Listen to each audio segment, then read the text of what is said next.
Di sini gue bingung, kenapa kebanyakan pengangguran itu berpikir bahwa mereka tuh sulit dapat kerja. Kalau misalnya gue sendiri, itu gue menganggap bahwa diri gue tuh sangat mudah gitu dapat kerja. Kalau misalnya gue jadi pengangguran, gue bakal jelasin mindset yang gue punya ketika gue jadi pengangguran. Pengangguran di sini gue bagi jadi dua. Yang pertama itu memang dia sengaja nganggur.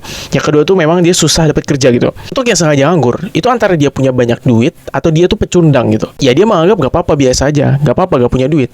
Yang penting udah ngerokok, ngopi ya kan. Yang kedua di sini, yang susah dapat kerja, gue bakal bedah bagaimana cara gue kalau misalnya gue jadi pengangguran. Dari gue sebagai owner dari Manan Counter Group dan juga Manan Capital. Gue pernah bikin video TikTok tentang pengangguran ini dan gue bakal coba bedah lebih dalam lagi di sini supaya kalian itu paham gitu. Bagaimana cara kalian itu dapat kerja kalau misalnya kalian itu pengangguran. Oke, jadi yang pertama yang bakal gue lakukan ketika gue nganggur adalah kerjain apapun itu. Iya benar, sangat simpel kerjaan apapun itu. Karena kebanyakan dari kalian yang nganggur itu pilih-pilih kerja. Kan gak mau misal kerjaan capek dikit, kan gak mau susah dikit gitu. Nah gue pernah lihat salah satu contoh gitu di feed Instagram gue. Itu ada orang yang mau ngerjain apapun itu. Apapun itu dia kerjain, entah itu beli makanan, entah itu naik pohon, entah itu ngubur bangkai kucing. Jadi apapun itu dia kerjain. Nah jadi kalau misalnya gue di sini nganggur, itu yang hal pertama yang bakal gue lakukan adalah gue bakal kerjain apapun itu. Jadi apapun itu, entah gue harus ngelap tai kalau misalnya gue tuh banyak utang ya, atau misalnya gue tuh kepepet soal debt collector gitu. Karena banyak dari mereka itu kebanyakan punya banyak utang, terus mereka tuh nyerah dalam hidup gitu. Itu menurut gue sangat-sangat pecundang gitu. Kalau misalnya gue tuh bener-bener gak punya apapun dan gue harus lunasin utang gitu, gue bakal kerjain apapun itu. Itu step pertama ini, gue bakal kerjain apapun tuh. Entah itu gue harus ngelap tai, yang penting gue dapat duit gitu buat lunasin utang dan lain-lain lah. Oh tapi gue gengsi bang kalau misalnya harus ngelap tai. Oh tapi gue gengsi bang kalau misalnya harus ngepel lantai. Fuck you. Lo jadi boti aja kalau misalnya lo tuh cowok. Yang pertama itu jangan gengsi, yang kedua itu jangan malu.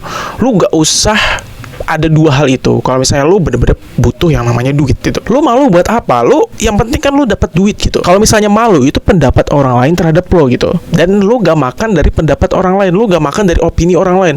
Mereka itu eksternal dan gak bisa lo kontrol. Jadi lu fokus aja ke apa yang bisa hasilin lo duit, entah itu ngelap tai, entah itu ngelap lantai. Jadi step pertama di sini adalah kerjain apapun itu. Jadi gak usah alasan, oh tapi gue gak tahu harus ngerjain apapun itu. Nah gue bakal jelasin di step kedua ini. Itu adalah promosikan jasa kalian di grup daerah. Mungkin ini agak sedikit beda, tapi ini cara gua kalau misalnya gua tuh bener-bener butuh kerjaan gitu. Grup daerah itu ada banyak, misalnya di Facebook gitu, misalnya di Instagram. Kalian bisa posting di sana soal jasa kalian gitu. Misal kalau misalnya di Facebook itu ya tinggal post aja, terima jasa apapun. Jadi kalau misalnya ada panggilan ya kan harus siap apapun itu. Yang penting dapat duit. Ya kalau misalnya di Instagram ya kalian modal lah kan bayar fanpage daerah kalian gitu buat menstorykan jasa kalian gitu. Sebenarnya sangat sederhana sih. Yang penting jangan banyak alasan. Oke, jadi dua hal tadi kalau misalnya gue jadi pengangguran gitu. Yang pertama adalah gue bakal kerjain apapun itu dan gue gak bakal pakai namanya gengsi ataupun malu gitu. Itu skip aja. Kalau misalnya kan pakai gengsi dan malu, ya kan itu boti gitu. Terus yang kedua tadi kan promosikan jasa kalian itu di grup daerah, entah itu Facebook, entah itu